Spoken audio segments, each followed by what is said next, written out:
Y les invito a que abran la Confesión de Fe en el capítulo 5, en el párrafo número 4. Y dice así, de la siguiente manera: el poder omnipotente, la sabiduría inescrutable y la infinita bondad de Dios se manifiestan en su providencia hasta tal punto que su predeterminado consejo se extiende incluso hasta la primera caída y a todas las demás acciones pecaminosas, tanto de los ángeles como de los hombres. Abro paréntesis, y eso no por un mero permiso, cierro, las cuales él también sapientísima y poderosísimamente limita, y además ordena y gobierna en una multiforme dispensación para sus santísimos fines. Sin embargo, lo hace de tal modo que la pecaminosidad de las acciones de ellos proceden solo de las criaturas y no de Dios, quien siendo santísimo y justísimo no es ni puede ser autor ni aprobador del pecado. Para entender mejor la providencia de Dios, debemos aceptar que esta doctrina sostiene que Dios, en su sabiduría y poder infinito, sostiene, dirige, dispone y gobierna todas las criaturas, acciones y cosas, desde el mayor hasta el más pequeño. Así nos dice el primer párrafo de este capítulo número 5.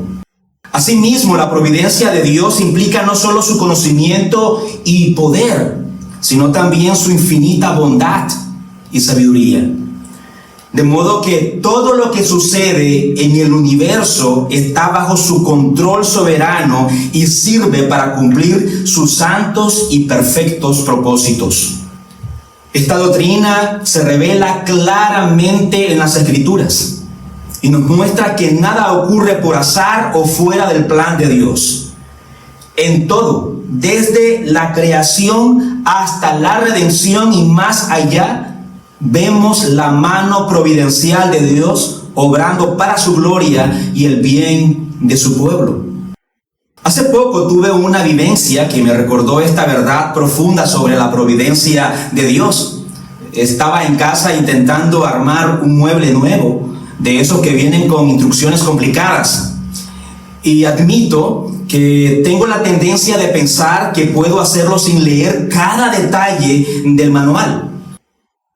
Pero claro, después de un buen rato luchando con las piezas, me di cuenta de que había pasado por alto algunos pasos cruciales para armar bien ese mueble. Y tuve que desarmarlo todo y empezar de nuevo, pero esta vez siguiendo cada instrucción cuidadosamente. Esta vivencia me hizo reflexionar sobre cómo a veces intentamos entender la vida sin consultar el manual que Dios nos ha dado, su palabra. Muchas veces queremos comprender por qué suceden cosas en nuestras vidas, especialmente las difíciles y dolorosas, sin aceptar la grandeza y la perfección del consejo de Dios, es decir, su sabiduría y poder. En el capítulo 5, párrafo 4 de nuestra confesión de fe, encontramos una declaración poderosa sobre la providencia de Dios. En este párrafo, la confesión nos enseña que Dios, en su poder omnipotente, sabiduría inescrutable y bondad infinita, dirige, gobierna todo lo que sucede en el universo. Esto incluye no solo los eventos buenos, sino también la caída de Adán y Eva y todos los actos pecaminosos de los ángeles que se rebelaron y los hombres. Sin embargo, es crucial entender que Dios no es autor de pecado. La pecaminosidad proviene de las criaturas, no de Dios.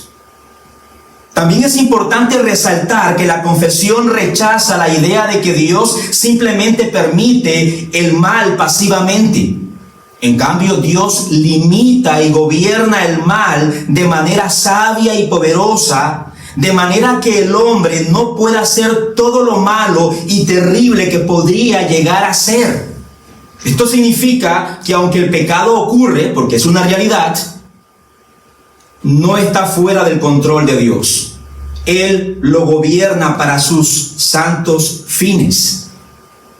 Pero este control soberano no hace que Dios sea el autor del pecado, como lo mencionaba anteriormente, sino que nos demuestra que Él utiliza incluso el mal para cumplir sus propósitos santos y justos. Un claro ejemplo bíblico de esto es la historia de Job. Job era un hombre justo y temeroso de Dios, pero Dios permitió que Satanás lo afligiera con la pérdida de sus bienes, sus hijos y su salud. Aunque Job no comprendía por qué ocurrían estas cosas, al final de su sufrimiento, Dios se revela de manera poderosa demostrando su soberanía y sabiduría. Yo les invito a que puedan leer Job del capítulo 38 hasta el capítulo 42. Job reconoció que aunque no entendía todos los caminos de Dios, podía confiar en su bondad y justicia. Este relato que encontramos nosotros en el libro de Job muestra cómo Dios puede permitir y gobernar el mal para sus propósitos perfectos y para nuestro crecimiento espiritual. Ahora, para ir finalizando, veamos algunas aplicaciones prácticas de esta doctrina en nuestra vida cotidiana. Y la primera es la confianza en la soberanía de Dios. Amados hermanos, aún en medio del mal y el sufrimiento, podemos tener confianza en que Dios está en control. Nada escapa a su providencia. Él puede usar todas las cosas para su gloria y nuestro bien. Eso nos dice la palabra del Señor en el libro de Romanos capítulo 8, versículo 28. La segunda aplicación que podemos encontrar de este párrafo número 4 es la responsabilidad humana. La pecaminosidad procede de nosotros. Debemos reconocer nuestra responsabilidad y no culpar a Dios y a nadie por nuestros pecados. Reconocer nuestra responsabilidad, amados hermanos, nos debe llevar a la humildad y al arrepentimiento de nuestros pecados, buscando el perdón y la gracia del Señor. La tercera aplicación y última es la esperanza en la redención. Aunque el mal y el pecado están presentes, eso es algo real. Dios ha provisto redención a través de Jesucristo. La cruz es el ejemplo supremo de cómo Dios puede utilizar el mayor mal para traer el mayor bien, la salvación de sus hijos. En resumen, la providencia de Dios es un misterio profundo que nos llama a confiar en su soberanía, a reconocer nuestra responsabilidad y a descansar en la esperanza de su redención. Y aunque no siempre comprendamos sus caminos, podemos estar seguros de que Él está obrando en todas las cosas para su gloria y para nuestro bien.